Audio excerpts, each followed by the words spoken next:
Hello, traders. FX Pip Collector here. Today is Friday, August 8th, and this is my analysis for the US dollar index, and we're starting off on the 4-hour time frame.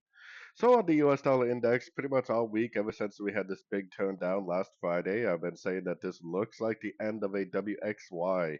It looks like the end of a 3-3-3 pattern. What happens when you have the end of a crescent is it will normally take out the previous lows. Now, if this breaks up at a Fibonacci level, that will definitely invalidate that.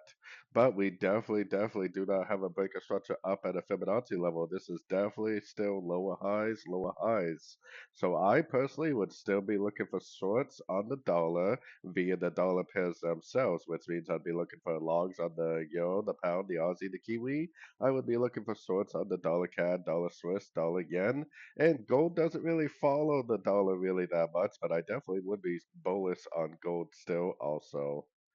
So anyways, don't forget to check out my website linked over here in the corner. And as always, thank you for watching and happy trading.